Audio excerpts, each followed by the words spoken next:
오늘 같이 말씀을 나누기 전에 감사한 내용을 같이 나눠볼 텐데요.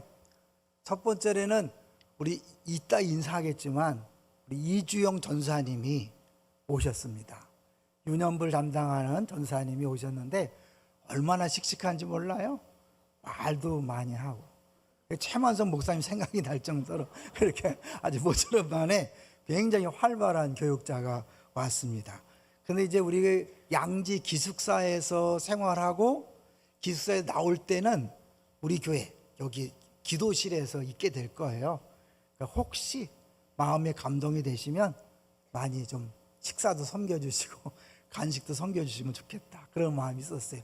우리 이주영 전사님이 오셔서 우리 요셉처럼 우리 교회에 놀라운 복이 임하게 될 줄로 믿습니다. 예. 두 번째로는 아마 아시는 분이 많지 않을 텐데 우리 교회가 동산교회에 30억을 이렇게 이 건물을 우리가 받으면 30억을 내기로 했는데 지금 올해 1억, 작년 말에 1억을 갚아서 남은 게 2억 5천이에요. 그러니까 27억 5천을 갚은 거죠. 엄청난 거예요. 그러니까 여러분이 수고하고 애쓰고 또 우리가 쓸 것을 아껴서 그렇게 또 흘려보낼 수 있어서 감사합니다. 이게 빚이 아니고 이제 우리가 받은 것에 대한 섬김이라고 생각하시면 되겠습니다. 감사하고요. 이번에 단기 선교를 준비하고 있는데 무명으로 한 분이 600만 원을 헌금했어요. 한 나라당 300만 원씩. 하나님께서 누군가를 통해 이런 일을 하게 하신다는 것은 하나님 우리 교회에 놀라운 계획과 뜻이 있다는 것을 보여주는 것이기 때문에 감사하고요. 이번 단기 선교가 은혜 중에 잘 진행될 걸로 믿습니다. 계속해서 기도해 주시고 섬겨 주시면 감사하겠습니다. 자, 같이 제목을 한번 볼 텐데요. 오늘 제목을 같이 보시면 시작. 다음 세대를 환대하는 행복한 공동체다. 이게 우리 2023년도부터 전화가 가선 2024년까지 우리가 꿈꾸는 모습이에요. 우리가 다음 세대를 세우기 위해서 작년, 재작년에는 어디에 집중했죠? 주일학교에 집중했습니다. 이제 올해와 내년은 비전 교구에 집중합니다. 비전 교구는 청년 대학부와 우리 신혼 부부들, 40대 이하의 싱글들, 이분들이 다 비전 교구, 비전 교구니까요. 이분들을 위해 기도해 주시고 잘 섬겨 주시되 오늘 이제 이렇게 말씀을 통해서 어떻게 우리 다음 세대들을 환대하며 갈 수 있을 것인가를 생각해 보려고 합니다. 세 가지로 말씀드리려고 그래요. 제가 이제 올해 벌써 이제 이 신년 예배만 해도 17번째잖아요. 햇술은 18년째지만 17번째인데 이 시간에 아무리 잘 전해도 피곤해서 안 듣더라고요. 제가 결심을 하고 길게 하지 않겠다 하고 나는 은혜를 끼치려고 했었는데 은혜는커녕 졸기 바빠가고 그래서 짧게 하는 게 좋겠다 생각했어요. 세 가지로 말씀을 드릴 텐데 첫째는 왜 환대를 해야 되는가, 두 번째는 환대란 뭔가, 세 번째는 어떻게 환대할 것인가. 첫째 뭐라고요? 왜 환대해야 되는가, 두 번째는 환대란 뭔가, 세 번째는 어떻게 환대할 것인가. 환장 아닙니다. 환대.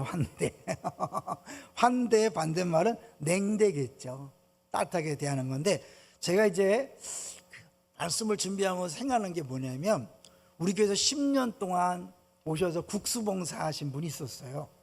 염순열 집사님하고 유액법 원사님이 10년 하시고 이제 건강도 있기 때문에 원주 문막으로 이제 이사 가셨는데 이번에 이제 성맥팀이 자리를 주선해서 갔어요.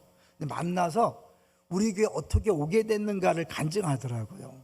제가 그 얘기를 들으면서 한 사람 한 사람을 소중하게 대해야 되겠다는 생각이 들었는데 그분들이 원래는 안산동산교회를 가려고 그랬다는 거예요. 택시를 딱 타고 안산동산교회 갑시다. 그랬더니 이 기사분이 우리 교회 안 다니는데 제가 알고 있는 더 좋은 작은 동산교회로 모셔야 되겠습니까? 그러더니 그러라고 해갖고 기쁨의 동산교회로 가던 길을 유턴해서 왔다는 거예요. 그리고 설교 듣고 결정해서 10년 동안을 일부에서 국수 봉사를 했더라고요. 그분이 누군지 모르겠어요. 여러분 모든 택시기사님들을 잘 환대해 주시기 바랍니다. 왜냐하면 그분들이 방향을 돌려서 이곳으로 오게 하면 10년을 충성되이 일하는 일꾼들이 오게 되는 거예요. 이 환대를 왜 해야 되는가? 아주 신학적인 이유도 있지만 가장 실제적인 이유는 이 환대할 때 우리에게 어마어마한 유익이 올 수 있다는 거예요. 자, 이제 오늘 본문을 보시면요, 이 환대를 했을 때 어떤 일이 벌어지는가? 우리 13장 1절 2절을 같이 한번 읽어보겠습니다. 시작. 형제 사랑하기를 계속하고 손님 대접하기를 잊지 말라. 이로써 부재 중에 천사들을 대접한 이들이 있었느니라. 이 대접하고 환대하다가 천사들을 대접할 수도 있다는 거예요. 그러니까 우리가 누군가를 잘 환대했을 때 굉장한 유익이 있어요. 전에도 한 말씀드렸지만 안산동산교회 장로님 한 분은 외국 독일의 사람들이 한국에 왔는데 이 현대인가 삼성 그 직원들이 바쁘다고 이들을 안 만나주는 거예요. 이들이 먼 데서 왔는데, 그래서 쩔쩔매고 있는 것이 안타까워서 된장찌개를 대접했대, 외국인들한테. 나중에 그 외국인들이 이 장로님을 한국 회사 사장으로 모셨어요. 그 한 번의 식사가 한국 사장, 그러니까 외국 회사의 한국 사장이 된 거죠. 엄청난 거예요. 자, 그렇지만 이제 진짜 환대해야 될 이유에 대해서 말할 텐데, 먼저 사자와 소의 사랑 이야기를 같이 한번 보려고 그래요. 여러분에게 우리가 어떻게 환대할 것인가를 이제 생각하기 위해서 얘기하는데, 유명한 이야기죠. 소와 사자가 열심히 사랑했고 결혼했습니다. 최선을 다하기 약속했습니다. 다음 보여주세요. 소가 최선을 다해서 맛있는 풀, 자기가 먹어본 최고의 풀을 날마다 사자에게 대접했습니다. 먹을 수 있었을까 없었을까요?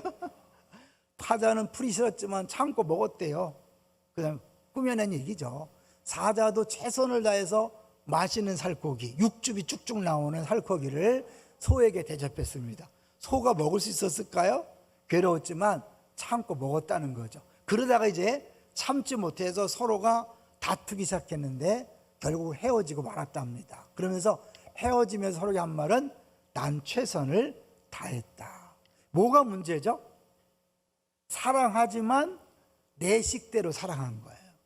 우리 결론적으로 말씀드리겠지만 다음 세대를 환대하는데 내 식대로 하면 안 돼요. 내가 원하는 방식대로, 내가 생각하는 사랑의 방법으로 환대하면 안 되고 상대방이 원하는 방식으로 해야 된다는 것을 오늘 이제 결론에 말씀드릴 거예요. 그런 의미에서 이제 첫 번째로 환대를 해야 되는 신학적인 이유를 같이 볼 텐데요. 2번을 한번 보여주세요. 2번 박스를 보여주시면, 2번 박스 영어 빨리 지나가고요. 나중에 여러분이 설교를 들었는데 졸다 들어서 잘 안 들렸을 때는 인터넷으로 꼭 확인해 보세요. 한번 읽어주세요. 저거 아니, 잠깐 저거 아니에요. 네, 이거예요. 그러나 하나님이 말씀하시길 너희가 외부인과 낯선 이들에게 환대를 베풀어야 할 전혀 다른 이유를 제시해 주겠다.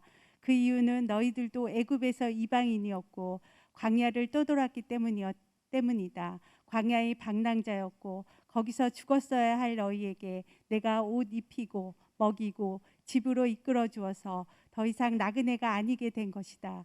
내가 너를 집으로 데려왔다. 그러니 오직 나의 환대와 나의 구원으로 내가 살아야 한다. 우리가 구원받은 것은 하나님이 우리를 환대했기 때문이다 이야기하는 거죠. 그 다음에 졸지 않기 위해서 파란 글씨는 같이 읽어보겠습니다.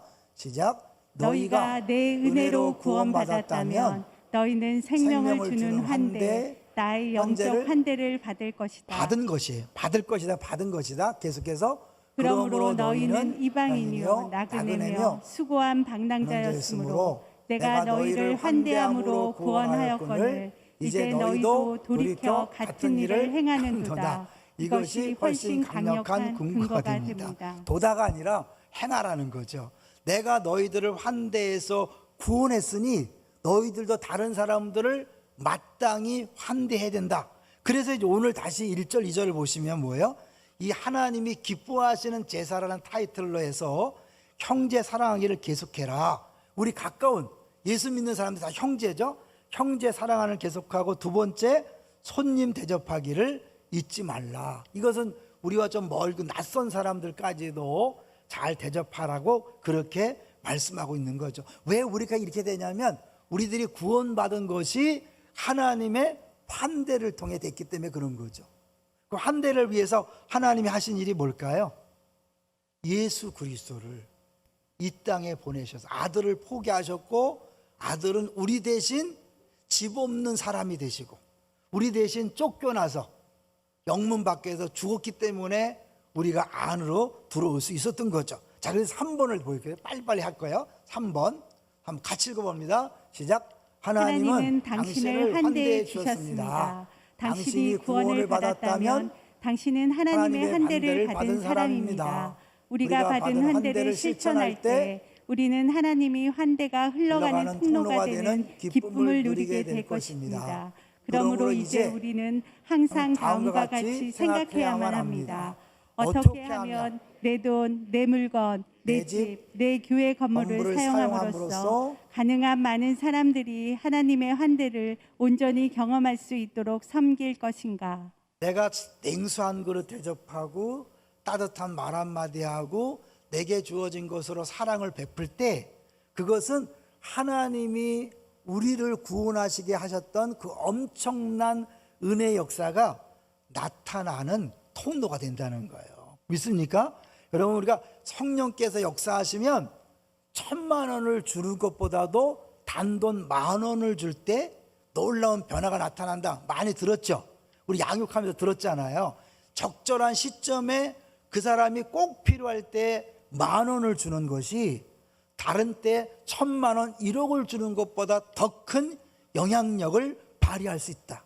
특별히 그 사람을 구원할 수 있다. 할렐루야. 그러면 이 환대라는 것은 그 사람이 필요로 할 때 내 돈, 내 은사, 내가 갖고 있는 물건들, 내 집, 때로는 초청하기도 하고 그다음에 주기도 하는 이런 것이 환대라는 것을 보여주고 있는 거죠. 이제 여기서 이제 우리가 환대를 할 때 두려움이 있어요. 사람들이 환대, 미국 나그네를 대접하기 어려운 게 뭐냐면, 요새 여러분 이기영 씨 알고 있습니까? 우리 목사님하고 이름이 똑같아. 근데 이기영이라고 아주 추악한 사람 있죠. 막 사람을 죽이고 막 거기서 살고, 그죠? 이기영 이상한 이름이에요. 근데 그런 인간을 만날지 모르는데 우리가 어떻게 환대를 하냔 말이에요. 그래서 사실은 낯선 사람을 대접하는 건 굉장히 위험하고 어려운 일일 수 있는 거예요. 그럼에도 불구하고 하나님 우리에게 하라는 것은 그것을 통해서 하나님 일하시기 때문인데, 하나님께서 마음 놓고 환대하라고 우리에게 약속하는 거예요. 볼까요? 그게 이제 5절이에요. 13장 5절 같이 읽어보겠습니다. 시작. 돈을 사랑하지 말고 있는 바를 족한 줄로 알라. 그가 친히 말씀하시기를 내가 과연 너희를 버리지 아니하고 너희를 떠나지 아니하리라 하셨느니라. 네, 갑자기 돈 사랑이 왜 나올까요? 여러분, 돈 걱정하고 돈을 좋아하는 사람은 남에게 베풀 수 있어요, 없어요? 못 베풀어요. 돈이 아까운 사람은 다른 사람을 환대할 수 없어요. 섬길 수 없어요. 그러니까 돈을 사랑하지 않고 내게 주어진 것으로 감사하는 사람, 족한 줄 아는 사람이 다른 사람에게 베풀 수 있는 거예요. 근데 이 단순히 이런 만족적인 물질뿐만 아니라 하나님 약속하는데, 내가 결코 너희를 버리지 아니하고 너희를 떠나지 아니하리라. 우리에게 했던 걸 주면 내가 망하지 않을까? 가난하게 되지 않을까? 손해보고 결국은 죽게 되지 않을까? 이런 두려움 때문에 우리가 베풀지 못하는 거거든요. 나누지 못하는데 하나님이 내가 너희를 절대로 버리지 않는다. 이게요, 5절 말씀이 원어로 보면 너무너무 기가 막힌 말이에요. 자, 한번 제가 여러분 졸음을 깨기 위해서 우리 원어를 준비해 달라고 그랬어요. 다른 거 보지 마시고 이 한 문장 안에 네버, 아니라는 부정사 네버가 몇 개 들었냐면 빨간 글씨가 몇 개예요? 5개. 네버, 네버, 네버, 네버, 네버. 절대로 절대로 절대로 너희를 버리지 않고 떠나지 않겠다. 그러니까 이 얼마나 하나님께서 우리에게 확신을 주기 원하셨냐면 절대로 아니야, 절대로 아니야, 절대로 아니야 5번씩 한 문장에 5번을 써가면서 내가 너희를 지켜줄 거야. 그러니까 걱정하지 말고 너희도 다른 사람을 환대하라고 그렇게 말씀하고 있는 거죠. 자, 여기서 이제 우리 안 읽었지만 13절을 가볼게요. 13절에 보면 이제 구체적으로 우리에게 하라고 말씀하는 게 있어요. 13절 시작. 그런즉 우리도 그의 치욕을 짊어지고 영문 밖으로 그에게 나아가자. 네, 이제 이거는 우리로 하여금 어떻게 환대할 것인가 쉽게 영문 밖으로 나아가자는 거예요. 영문 밖이 뭘까요? 예수님이 어디서 죽었냐면 성문 밖에서 죽었어요. 환대는 뭐예요? 바깥에 있는 사람을 안으로 모셔드리고 영접하는 거잖아요. 그런데 예수님은 안에 있던 분이 바깥으로 쫓겨나서 십자가에 못 박혀 죽었어요. 그러니까 환대와 정반대의 그런 대우를 받으신 거예요. 왜요? 우리들을 구원하기 위해서 십자가에 죽으셔야 되는데 그 십자가의 죽음이 환대와 정반대의 냉대, 나중에 더 홀대, 결국 죽임을 당하기 위해서 영문 바깥으로 쫓겨난 거죠. 거기서 죽으신 거예요. 이 땅에 오셨을 때 여우도 굴이 있고 참새도 깃들 집이 있지만 나는 집이 없다. 홈리스, 집 없는 사람이 되셨어. 왜요? 우리에게 집을 주기 위해서, 우리를 집 안으로 인도하기 위해서, 우리를 환영하기 위해서, 우리에게 멋진 삶을 누릴 수 있도록 그 축복을 주기 위해서 예수님은 집을 잃어버렸어요. 영문 밖에 나가서 죽었어요. 이제 뭐예요? 너희들도 그렇게 구원받았으니 예수님처럼 너희들도 영문 밖으로 나가자.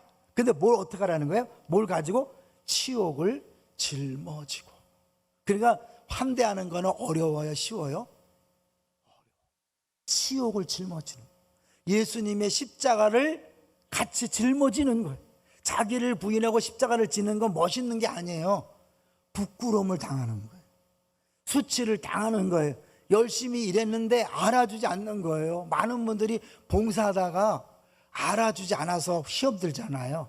여러분, 시험 들으면 안 돼요. 왜냐하면 우리가 자기를 부인하고 십자가한다는 건, 십자가를 진다는 건 내가 열심히 했는데 남들이 알아주지 않고 오히려 욕하고 뒤에서 비난하고 조롱하는 것, 이걸 감수하는 게 신앙생활이에요. 믿습니까? 열심히 전도했는데 그 사람이 돌아온 것이 아니라 비웃고 조롱하고 욕하고 소금 뿌리고 이런 것들이 사실은 우리 신앙생활의 모습인 거죠. 근데 이제 그 하나님은 그걸 통해서 우리가 알지 못하는 방식으로 일하셔서 그를 구원하고 그를 변화시키는 거예요.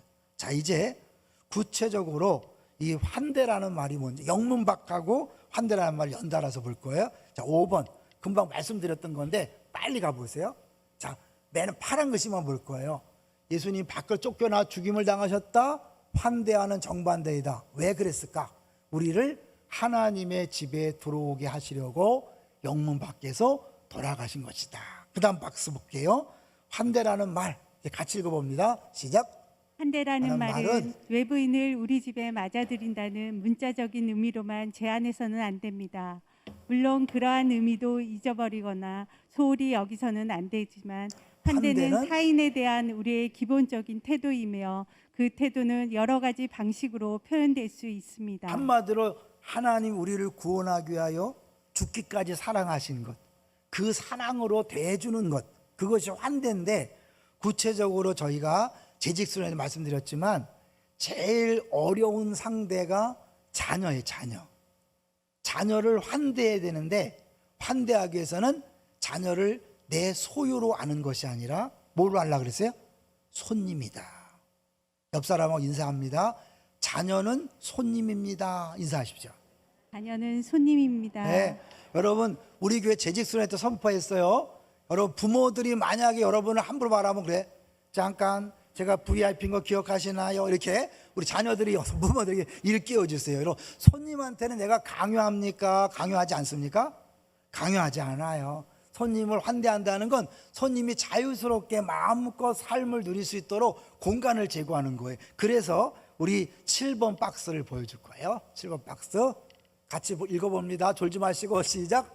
부모와 자녀의 관계를 한대라는 말로 얘기하는 게 어색하게 들릴지도 모르겠습니다. 하지만 자녀는 부모의 소유물이 아니라 사랑하고 돌봐야 할 선물이라는 점은 기독교의 가르침에서 핵심적인 부분입니다. 잠깐 멈추세요. 부모의 소유물이 아니라 뭐라고요? 사랑하고 돌봐야 할 선물이다. 이게 기독교예요. 자녀는 시작. 자녀는 우리의 가정으로 돌아와서 조심스러운 관심을 요구하고 얼마 동안 머물다가 때가 되면 자기 나름의 길을 찾아 떠나는 가장 소중한 손님입니다. 자녀는 우리가 알아가야 하는 낯선 사람입니다. 왜 가정에 갈등이 생기냐면 부모가 자기 자녀를 소유로 알고 자기가 원하는 대로 키우려고 그러고 원하는 방식으로 그 미래를 책임지려고 하기 때문에 문제가 생기는 거예요. 분명히 말씀드립니다. 부모가 자녀의 미래를 결정하면 안 됩니다. 의사가 돼야 돼, 목사가 돼야 돼, 판사가 돼야 돼. 그건 비성경적입니다. 하나님이 그 자녀를 향한 계획이 따로 있습니다. 나는 부모로서 그 자녀가 하나님이 세우신 그 계획을 찾아서 떠날 수 있도록 공간을 열어주고 마음껏 자기의 꿈을 펼칠 수 있도록 그렇게 해야 됩니다. 그것이 진정한 환대입니다. 우리가 다음 세대를 환대는 행복한 공동체 첫 번째 자녀에게부터 시작해야 합니다. 그리고 이제 주일학교 모든 학생들을 위해서 우리 교사로서 어떻게 환대해야 되느냐, 이제 그 다음 박스 보여줄 거예요. 스승과 제자의 개념을 볼 거예요. 다음 졸고 있어요 지금. 졸지 마시고. 자, 계속해서 시작. 부모가 자녀를 소유물로 여기기 쉽듯이 교사들도 학생들을 대할 때 비슷한 태도를 가질 수 있습니다. 사실 많은 선생님이 소유욕에서 나온 책임감 때문에 상심하고 낙담하는 경우가 많습니다. 잠깐 멈추세요. 뭐에서 나오는 책임감? 소유욕에서 나의 반, 내 학생들이 하는 책임감 때문에 상심하고 낙담해요. 계속해서 학생들이 자기의 생각이나 조언, 제안을 받아들이지 않을 때 교사들은 언짢아하거나 심지어는 죄의식을 느끼고 종종 자기들이 교사로서 부적격하다는 감정을 깊이 느끼면서 괴로워하기도 합니다. 교사는 학생들이 교사의 꿈이 아닌 그들의 꿈으로 자신을 이끌어가는 사람이 되라고 격려해야 합니다. 누구 꿈이 아니라고요? 교사의 꿈이 아니라 그들의 꿈으로 자신을 이끌어가는 사람이 되라고 격려해야 된다. 이제요, 자녀와 학생들을 넘어서서 모든 사람을 환대하는 건 뭐냐? 내가 원하는 방식으로 상대방을 심지어 사랑한다는 명분에서도 함부로 하면 안 되고 내 생각을 주입해도 안 되고 내가 하라 마라 해도 안 되는 거예요. 나는 그런 소리 안 하고 그냥 그가 마음껏 자기 의견을 발표하고 자기 생각을 펼칠 수 있도록 편안한 분위기를 제공하는 것, 이것이 성경적인 환대입니다. 할렐루야. 우리 교회는 이제 그렇게 하려고 그래요. 제가 선포했잖아요. 올해와 내년에 비전 교구가 핵심인데 담임 목사에게는 계획이 없다. 무계획, 블랭크. 왜요? 이 계획은 제가 세워서 할 수 있는 게 아니라 비전 교구가 자체적으로 의논하고 기도해서 계획을 세우고 가도록. 담임 목사는 뭐하냐? 그거를 기도해 주면서 책임져 주는 거예요. 이단이 아니라면, 죄가 아니라면 마음껏 활동할 수 있도록 길을 열어주고 장을 마련해주고 책임져 주는, 그것이 목사의 할 일이고 기성세대가 할 일이라고 생각합니다. 우리가 그렇게 하려고, 그럴 때 다음 세대가 살아날 수 있고 진정한 성경적인 교육이 이루어지는 거죠. 이제 마지막 잘못된 사례를 하나 이야기하고 마무리하려고 그래요. 여러분, 김성주 아나운서 아시죠? 엄청 뜨죠? 이 김성주 씨가 목사님 아들인 거 아시나요? 네, 아주 작은 교회 목사님 아들인데 마지막 보여주세요. 네, 사실 잘 모르죠. 사람들이 김성주가 자기가 예수 믿는다는 거 잘 얘기하는데 간증한 내용도 있어요. 네, 아버지가 목회자였다 그러면서 이제 넘어가세요. 마지막 부분을 볼 거니까 다음 페이지 넘어가세요. 그 아버지가 유도하다가 신학교 입학해서 갑자기 목회를 하게 됐어요. 굉장히 어려웠죠.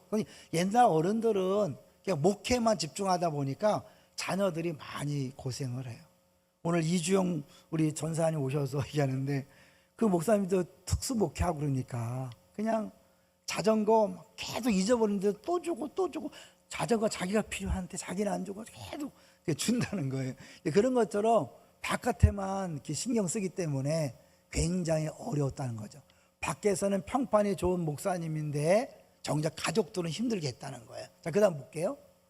그가 이제 아버지 마음을 느낀 순간이 있었는데 훈련소에 갔는데 그 무심한 아버지가 자기 아들이 어디 갔나 쩔쩔매면서 찾는 눈빛을 보면서 아버지가 안쓰러워 보였고 아버지 속마음을 알게 됐다는 거죠. 이제 마지막 이 아버지가 쓴 편지가 굉장히 중요해요.